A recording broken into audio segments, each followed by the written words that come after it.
Welcome back, everybody, to the New York Knicks MyNBA franchise here on NBA 2K23. Today, we have made it to the 2025 NBA Draft. This entire offseason is super pivotal, not just for our Knicks, but around the rest of the league. We will be having a star-studded free agency class, meaning that teams are going to have to plan accordingly, and that starts with the NBA Draft. In the draft lottery, the Miami Heat won the number one pick, with the Lakers, Wizards, and Mavericks leapfrogging in the top four. As for us, we only have 2 picks at the moment, but we have 8 first-rounders in the next 3 years. So we've got an opportunity to make moves if we really want to trade up, or if we really want to go out and get a star player via trade, something that I have been hinting at for a couple of seasons now. RJ Barrett, Cam Reddish, Coco Diablo, DJ Ramses, and Rod Khalif Doumbou are all players who are eligible to be traded if we were to do that. This is a really fun draft class, and I'm really excited to see where all of these guys end up landing to start their NBA careers, hopefully some of them with our New York Knicks. The last episode, I did a full NBA draft preview. I went over a lot of these players in depth, along with all of the mock drafts. So in case you missed that episode or you need a refresher, I'll leave a card at the top right of your screen, and you can go and check it out.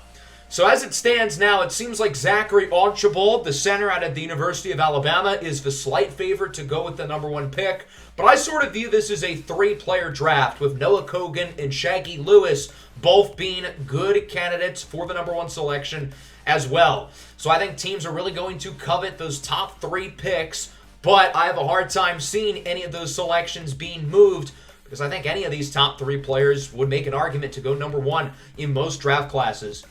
Currently, we have the 25th pick in the first round and the 24th pick in the second round, but if you know me, you know I like to move up and down the draft board with trades. And speaking of trades, we've got some moves around the NBA that are going to be made before the draft. The first trade is a small one. Day'Ron Sharpe going to the Warriors for the 19th pick. Golden State needs depth inside, and Sharpe is a pretty solid player, while Baltimore is looking to add some more draft picks as they do not own a first-rounder this year. Here's a big one. The Blazers are looking for more star power, so they'll be acquiring Pascal Siakam from the Raptors. Portland pretty much views this as the last hurrah of Damian Lillard's prime, so they'll be sending away Kevin Porter Jr. along with some draft capital, including a mid-first round pick this year. I understand in real life Siakam would probably fetch way more in a trade, but Siakam's starting to get a little bit older, starting to get a little bit worse, but he is still a very, very good player. Colin Sexton is headed back to the Cleveland Cavaliers. The Cavs came 1 game short of winning the NBA Finals this year, and as I look at their roster, they've got a great starting lineup, but they need scoring off the bench, and Colin Sexton is the perfect 6th man. He was acquired by the Jazz 3 off-seasons ago in the Donovan Mitchell trade from Cleveland. The Jazz have a pretty similar player in D'Angelo Russell. I think him and Sexton's skill sets kind of overlap a little bit. The Cavs will be trading away T.E. Knox, their first-round pick last year. In limited minutes, he was actually quite good. I think these numbers are honestly pretty impressive, along with 3 second-round picks. I think it's a fair deal for both sides. The Cavs get better, and the Jazz get better for the future with a great young player in T. Knox. Along with these moves, there are some disgruntled stars throughout the rest of the NBA. I'm just getting word now that we have breaking news. A whoosh bomb, if you will. Philadelphia 76ers big man Joel Embiid has requested a trade and will not return to the 76ers under any condition. So how about that? One of the premier players in the NBA is asking out. Joel Embiid is 31 years old. The Sixers have not won with him, and they're not in a position to win with James Harden's contract still on the books and him regressing. The Sixers were the 9th seed last year. They did not get out of the play-in tournament and have never made it past the second round with Joel Embiid on the roster. He's not the only star player who is frustrated with his team. Oklahoma City Thunder guard Shai Gilgeous-Alexander has been disappointed with OKC's marginal improvement the last couple of years, and with him being 27 years old and in the prime of his career, he's ready to win. And Oklahoma City has not shown that they are at the level of a championship contender despite having all of these high draft picks. They improved their roster drastically last offseason, but only went up from the 10th seed to the 9th seed. They did beat Portland in the play-in tournament, but they lost in 4 games, getting swept by the eventual NBA champion Houston Rockets. Shea will not be requesting a formal trade like Joel Embiid, but he has made it very clear to the Oklahoma City front office, trade for a star tonight or trade me. So Shai Gilgeous-Alexander wants to play with an elite player, whether that's in Oklahoma City or somewhere else. They still have plenty of first-round picks over the next couple of years, along with plenty of assets on their roster to make a move. But Oklahoma City might not want to give up some of these particular assets and may just look to trade Shai Gilgeous-Alexander for a king's ransom instead. Seeing a golden opportunity to trade for a star, the Knicks decided to pounce on the opportunity. We offered the Sixers R.J. Barrett, Rock Khalif Dumbu, and 3 first-round picks for Joel Embiid. They said no. We offered Oklahoma City the exact same trade package for SGA, and they said no. At this point, the Thunder and the Sixers both realized that they had what the other team wanted and could work together to get something done. The Thunder want a superstar, and the Sixers want great value for Joel Embiid. So the Thunder decided to give Philadelphia a call and shoot them an offer. Kaysen Castillo, KJ Story, and 2 first-rounders, including the 8th overall pick, which the Sixers said no. They really wanted last year's number 1 pick, Adeyemi Onuaku, but the Thunder refused. They added Julius Jeter and the 9th pick. This was too good of an offer for the Sixers to refuse. But right as they were about to accept, they got a call from another team. Not the Thunder, not the Knicks, but the Los Angeles Lakers are now trying to get a last-second offer in to steal Joel Embiid away from the Thunder. The Lakers were able to get Dallas involved to find a 3-team deal. This would send Joel Embiid to the Lakers, and the Sixers would get out of James Harden's horrible contract, sending him to Dallas. The Sixers would get Devin Vassell, Christian Wood, Jared Vanderbilt, Jakob Poeltl, and 4 first-rounders, including the number 2 overall pick in this year's draft. So ultimately, the Sixers had to decide between all of these offers, particularly the ones from the Thunder and the Lakers, and what they decided to do was decline the offer from the Oklahoma City Thunder and take the 3-team deal with the Lakers and the Mavericks. So with that, Joel Embiid has been traded to the Los Angeles Lakers for a package of 4 players and 4 draft picks, including the number 2 overall pick. The Lakers add a legit star with Joel Embiid, and they are expected to look at another star, possibly Giannis or Jason Tatum, in free agency. In terms of value, it feels like the Mavericks got the short end of the stick, but they're just trying to throw stuff at the wall and hope it sticks, and that's what they're doing by adding James Harden. As for the Sixers, they get good value for Embiid. They get out of the James Harden contract, and they get to draft a franchise-altering player like Archibald, Kogan, or Lewis with the number 2 pick. Although we struck out on getting Embiid, I think this actually worked out well for us because the Thunder struck out too. Shai Gilgeous-Alexander wants whatever move that's going to be made done before free agency, whether it's him getting traded or the Thunder getting somebody. So OKC, the offer is still on the table. And with that, we will now start the NBA draft. I know there's a ton of trade rumors going around. Joel Embiid just got moved. Shai Gilgeous-Alexander could be traded literally any second. And who knows, maybe that team is the Knicks. So really, all 30 GMs are just scrambling right now. They have no clue what's going to happen. But we've got a draft to get to. The Miami Heat are on the clock with the number 1 pick. Like the Lakers, they'll be star hunting this offseason, but they wanted to keep their top draft pick and add a possible franchise-altering rookie. With the first pick in the 2025 NBA draft, the Miami Heat select Zachary Archibald out of the University of Alabama. If you look at the bona fide top 3 prospects in this draft, Archibald, Shaggy Lewis, and Noah Kogan, I think Archibald is the best fit for what the Miami Heat need. He's a 7'1", powerful center who can do pretty much everything. He can score inside, he's an improving jump shooter, he's a great defender, and he's a very, very good playmaker for his size. With Bam Adebayo getting traded last January, he will slide right in and be the replacement.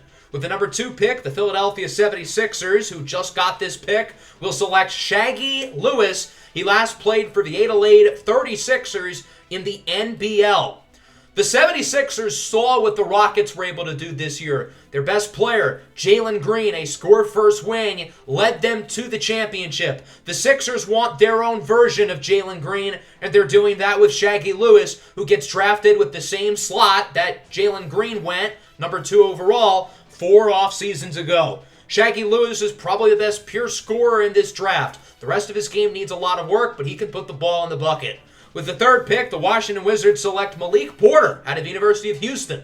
I think a lot of people would have expected this pick to be Noah Kogan, but instead they go with Malik Porter, and I don't think this is a bad pick from Washington by any stretch. Malik Porter's a great prospect as well. He's probably the 2nd best pure scorer in this draft, and his all-around game is a little bit more well-rounded than that of Shaggy Lewis. He's a better playmaker, better defender, probably a better athlete as well, so you could make the case he's a better prospect than Shaggy Lewis, who just went before him. That'll bring up the Dallas Mavericks, and they select Baba Dembele out of Tennessee. This is the first truly shocking pick of the day. I thought Dembele would be a target for the Knicks' top pick at 25, but instead, he doesn't even make it to 5. Originally, I thought this was a pretty bad pick by Dallas. As I look at his ratings a little bit, maybe it's not so bad. They traded away Christian Wood. He fits their roster pretty well, and if Dallas is good enough, he can be used as a trade piece during the trade deadline to get a star. However, I still think they should have drafted Noah Kogan, who might be the #1 player on a lot of teams' boards. He's going to have more value at the deadline, and if Dallas would have wanted to get a really good player at the trade deadline, Noah Kogan could have been a great trade chip. So with that, the Seattle Sonics are laughing all the way to the bank. They get arguably the best player in the draft with the 5th overall pick. The Sonics had the worst record in the NBA last year and got completely screwed over by the draft lottery, falling all the way to 5. But I think this worked out pretty well for them. They got arguably the best player in the draft. Noah Kogan is a 6'10" point forward who I think will be an excellent complement with last year's Rookie of the Year winner, Montejo Moore Jr. Kogan is a good scorer, gifted playmaker for his size, and already one of the best defenders on the roster. What a pick for the Sonics.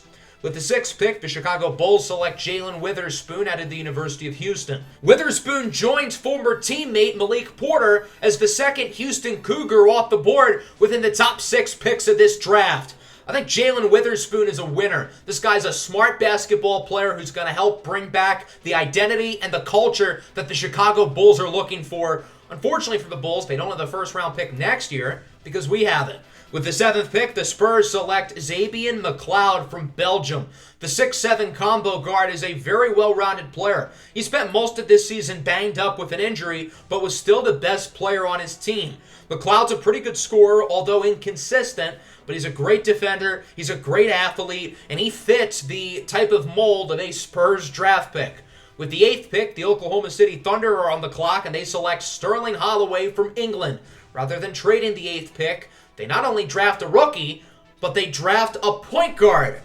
Very fascinating. Does this tell you that maybe they're realizing that Shai Gilgeous-Alexander might be on the move? Does Oklahoma City not want to go out and get a star, but instead keep growing the young organic core? Sterling Holloway is a good player, 6'7", not a great three-point shooter, but the rest of his game is very impressive. It'll be interesting to see what they do with Shai. With the 9th pick, the Thunder select Maurice Moses out of Michigan State. I think Moses is a very high-floor player. I'm not sure he's ever going to be an all-star, but he's got a great three-point shot. He's a very good defender as well. This is the type of guy who can get minutes right away on a playoff team. So maybe this pick tells you that OKC is looking to win a lot of games next year with Shai Gilgeous-Alexander on the roster. The next 3 picks are owned by bona fide championship contenders. That starts with the Pelicans, who pick Raymond Robinson, the point guard out of Louisville. This is a lot earlier than I expected him to go, but I actually really like this pick. The Pelicans need a true facilitator on their offense, so why not go out and draft the best passer in the entire class? I thought he was another guy who could be a candidate for where the Knicks are picking, but in terms of fit, this is a perfect landing spot for Robinson, joining a team with a lot of good scorers. With the 11th pick, the Orlando Magic select Basil Bergen-Ashby. He last played for the Overtime Elite Academy. In terms of value, this is one of the best picks of the day so far. I thought this player was going to be a fringe top 5 pick, but with other surprising players jumping into the top 10, he falls out a little bit, and the Magic luck out getting the talented combo guard. With the 12th pick, the Houston Rockets, the defending NBA champions, select Rashawn Garnachoke. He is American, but he was actually born in Cameroon, and he last played in Germany. So he's very well traveled, and his next stop is Houston, Texas, where he'll be getting buckets off the bench for the Rockets. Apparently, Sean here thinks he was supposed to go 10 picks ago, which, although Garnachucky's a good player, Sean Devaney is kind of telling on himself there. He looks like an idiot. With the 13th pick, the Brooklyn Nets select Ref Opiambo from Kenya. He last played in Germany and was actually teammates with Rashawn Garnachucky, the player who was just drafted. This is not good because I thought Opiambo would be a perfect target for the Knicks, but he goes 12 selections earlier than New York's top selection, so he didn't even come close to falling to our pick. The Raptors have back-to-back picks. They start with Kayvon Patterson Jr. out of Michigan State. Patterson's a very well-rounded wing. He can shoot the ball, good defender. He's versatile. He can switch down low and on the perimeter. He's just got to work on his ability to score inside. The Raptors got the 15th pick in the Pascal Siakam, Kevin Porter Jr. swap as they select Jaden Mokbel, who last played in Australia. There have been a lot of bigs who have gone off the board earlier than expected. I think because Baba Dembele was drafted way earlier than he was supposed to, that's kind of messed up the rest of the center board, and they're all going earlier than they should have. The Oklahoma City Thunder select Darius Ray, a guard out of Arkansas. So with Oklahoma City's 3 first-round picks, they end up keeping all of them and draft 2 guards. So this is kind of telling on if they're going to trade for a superstar or trade away SGA this offseason. We've got our first true draft night trade to announce. The Spurs are trading big man Isaiah Stewart to the Clippers for the 17th overall pick. So the Clippers add some size with Beef Stew, and the Spurs trade up for Kalbach Fitzgerald out of Ireland. I thought Fitzgerald was going to go in the second round, so I don't really think the Spurs needed to trade up for him. But on the other hand, with all of these centers going off the board, the Spurs wanted to make sure they get their guy. A total steal by the Nuggets, who select Aries Sparks out of LSU. Denver values guys who can play make. This is also something that I value very strongly, hence why I really like this pick. Sparks can create for himself and others and is very versatile defensively. The Baltimore Red Tails select Colton Henderson, the big man out of Missouri State. So again, my hypothesis of all of these centers going off the board continues to be true. I think had the Mavericks not drafted Baba Dembele with the 4th pick, he would have gone around the late lottery, and all of these centers would not have gone this early. With the 20th pick, the Atlanta Hawks are now on the board, and they select Ethan Antonius. He last played in Lebanon. Lebanon is not in the game, so Lebanon Valley College will do instead. Antonius should be able to give the Hawks some nice depth on the wing. He's a good shooter, pretty versatile defender. He's a little bit better in the post, and with his size, he might be more of a natural power forward than small forward. The Knicks are coming up, only a few picks away. With the 21st pick, the Orlando Magic select Tino DiCarlo from Italy. Cesar DiCarlo's brother ends up on one of our new rivals, I guess, being the Orlando Magic. Tino is not the athlete or the playmaker that his brother is, but he is a more polished offensive player. The Miami Heat select Judas Zabudobe out of the University of Connecticut. So the Heat add 2 7-footers. They drafted Zachary Archibald out of Alabama, number 1, and now they get UConn's Judas Zabudobe here with the 22nd pick. The Minnesota Timberwolves select Skylar Fields out of West Virginia. I believe he was mocked to the Knicks in one of the mock drafts. Not a good scorer, but he's a great passer, great defender, and he's a pretty good athlete. So minus his scoring, he's a good player. With the 24th pick, the Indiana Pacers select Dezo Modric out of Croatia. The Pacers are trying to continue to add spacing to the offense. Modric is a good shooter, good playmaker, and versatile defender. And with that, the New York Knicks are on the board with the 25th overall pick. As you kind of saw from some of my other trade packages earlier today with Joel Embiid and Shai Gilgeous-Alexander, I did not offer any picks in this year's draft class, partly because these picks aren't that valuable, being a late first rounder. But I really want to keep these selections. I think this is a really deep draft class, and I think we can get great value with the 25th pick. So ultimately, none of these trades were either realistic or worth it for me. So I decided to keep the 25th overall pick and ultimately draft a player.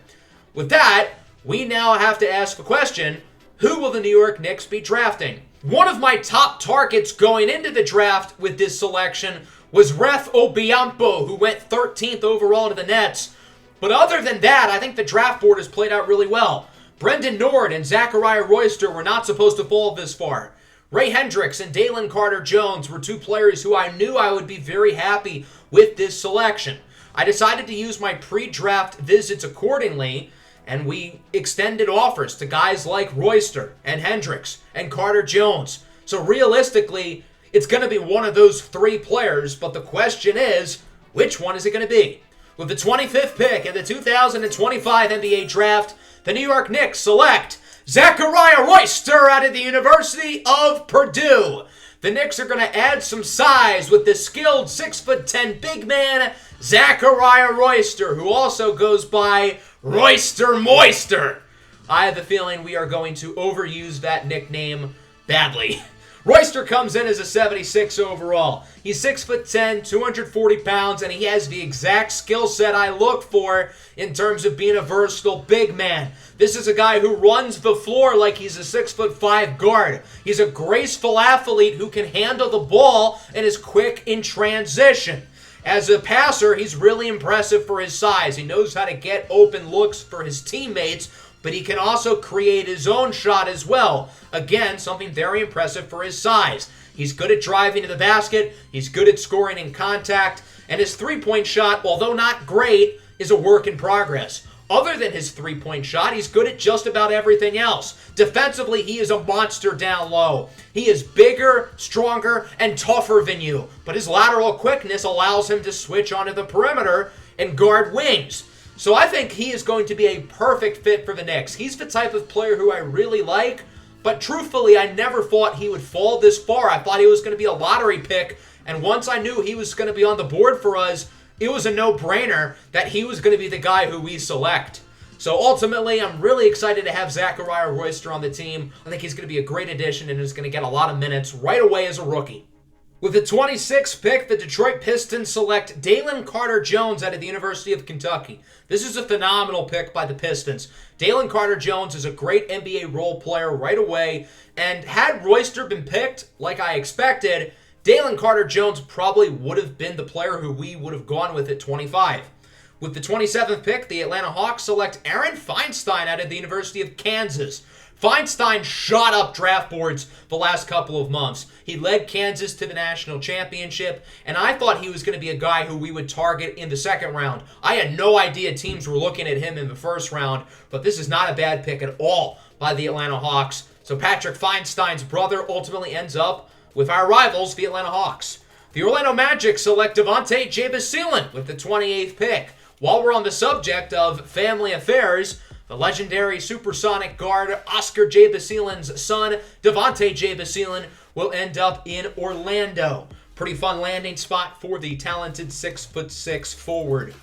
Nearing the end of the first round now, that'll bring us to the 29th pick in the draft, which is owned by the Washington Wizards. They drafted Malik Porter earlier, and now they add Zane Maverick, the 6'10" forward out of Duke.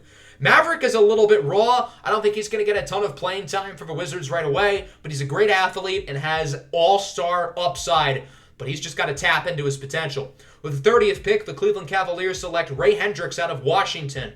So what I was planning on doing was if Dalen Carter-Jones or Ray Hendricks had fallen a little bit farther, I would have tried to move up to get one of them. Carter-Jones was obviously picked right after our selection, but then I was planning on trying to trade up for the 31st pick with the Blazers to move up for Ray Hendricks, but he goes one spot too early. Speaking of the Blazers at 31, they go with Ugochukwu Okonkwo, the point guard out of Nigeria. I think he should have gone a little bit earlier than this, and he was supposed to, but with other players going surprisingly higher than expected, some players are going to slip through the cracks, and I think the Blazers are going to be really happy with Okonkwo. And with the final pick in the first round, the Brooklyn Nets select Seiya Hisano, the 6' point guard out of Japan. Hisano is a very crafty player. He's a very good shot creator and is very aesthetically pleasing to watch. However, he does have one more year under contract with his European team, so he will not join the Nets until next season. So that wraps up the first round. Overall, a really exciting round one here in this year's draft. Zachary Archibald goes number 1. The Mavericks picking Baba Dembele leads to a domino effect of all of the talented big men going way earlier than expected. And because of that, other really good players fell a lot lower than they should have. That includes Purdue forward Zachariah Royster, who I thought going into the draft was one of the 10 best players in the class, but he falls all the way to the 25th pick, where the New York Knicks are going to capitalize. I did not think there was any shot he would fall to the 25th pick, and going into the draft, I conceded with the idea of moving up. I did not want to give up any of our future draft picks in case we use those to go out and get a star. So I kind of realized we probably were not going to get Royster, and I would gladly settle with somebody like Ref Obiambo, Dalen Carter-Jones, or Ray Hendricks with the 25th pick. But with Zachariah Royster falling that far, it could not have worked out any better. Let's move into the second round now. We're going to start to move a little bit faster. The Sonics had the 7-footer out of TCU, A.J. Garrett. The Spurs continue to draft foreign-born players, adding Ramses Hussein from Egypt. The Pistons select Osiris Kane out of BYU. His twin brother, Kepri Kane, was supposed to get drafted way before him, but he is still on the board. When we had talked about Kepri Kane in the draft preview, he was projected to go in the lottery, but as you can see here, his draft stock has plummeted in recent weeks leading up to the draft. Reportedly, teams are concerned about his character. He did not interview well, and teams don't view him as a fit for their organizations. It'll be certainly interesting to see how much longer Kepri Kane continues to slide down the draft board. The Brooklyn Nets select Konstantino Tsilios out of Greece. He is 7'3". The Los Angeles Lakers select Philip Boro, a 6'9" point guard who is currently playing in Latvia and has another year under contract overseas. The Spurs get Miller Maddock, another foreign-born player. His brother Max was drafted in the first round last year by the Bulls. The Lakers are back on the clock. They get Christian Flowers out of Syracuse. He should give them some good minutes off the bench. Ginger Kirk goes to the Atlanta Hawks. His hair color fits perfectly with their jerseys, so I think this is a great pick. The Baltimore Red Tails select Harry Bruce, the Australian-born guard, so he will join the Red Tails. The Cavaliers select Kai Paris, a young guy, one of the youngest players in the entire draft class. The Spurs select Tommy Gillinger II from New Mexico State. Finally, the Spurs don't draft an international player. The Houston Rockets, at the 44th slot, will select Brendan Nord out of Arizona State. This is another guy who is projected to go in the lottery but slides all the way to the middle of the second round. The Spurs, with the 45th pick, select Isaac Hill, the 6'6" guard out of Auburn. The Toronto Raptors select Campbell Helton, a center out of the University of Tennessee. The next pick is coming up pretty soon, don't forget, as the Atlanta Hawks select Bishop Sycamore out of Kansas. He wears number 69 and he is balding. Fun. The Sacramento Kings select Christopher Koba out of Duke. 6'10", 325 pounds. When he's not holding basketballs, he's probably holding a cheeseburger. The Oklahoma City Thunder are up next, and they select Slash Mayo out of Baylor, the younger brother of Knicks guard Splash Mayo. So I think I know why the Thunder are making this pick, and it's not to add Slash Mayo specifically, but what they're trying to do is they want to recruit Splash Mayo to sign with the Knicks. Splash is a free agent this summer, and he does not view the Knicks as a good fit. The Thunder want to sign him so he can talk bad about the Knicks to Shai Gilgeous-Alexander, meaning Shai won't want to go to the Knicks. Maybe I'm reading too much into it, but just an idea. The Toronto Raptors are up next. They select Taika Toroko from Hawaii. So he's going to go from Hawaii to Canada. Poor guy. The Washington Wizards are on the clock here at the 51st pick. They select Milo Campbell, a 6'5" point guard out of the University of Stanford, so he's probably a smart guy. And then the Kings have the 52nd pick, but not for long. The Knicks are trading up. They're giving away their 2027 second to move into the 52nd draft slot. So clearly there's a player who the Knicks are moving up for, and they still had their own second-round pick. They did not use that to go and get this pick. So New York now has two more picks here in the second round. In terms of guys who we invited to pre-draft workouts, Alexander Killebrew and Shamari Porter are the only two guys left on the board. Could one of them be the pick, or will it be a surprise? With the 52nd pick in the 2025 NBA Draft, the New York Knicks select Kepri Kane out of BYU. Truthfully, when I made the trade, I was not trading up for Kane. I was actually trading up for Alexander Killebrew. But I did a side-by-side comparison between the two of them. Kane looks better across the board. I wanted to draft Killebrew for his athletic upside, but Kane's a better athlete, and he's 2 years younger. So Kane is probably the better prospect. And I understand there are some character concerns. We did not have him in for a pre-draft workout, but we had his twin brother Osiris Kane in, and we really liked him. So realistically, there might be some similarities in terms of personality styles and whatnot. So I think Khepri Kane absolutely can be a culture fit within our organization going forward. Kane is a 6'7", 195-pound two guard, but truthfully, I don't think we're going to be playing him at the two a whole lot. Defensively, he's more of a forward. He's a really good interior defender and very solid on the perimeter as well. So he'll mainly play power forward along with small forward as well.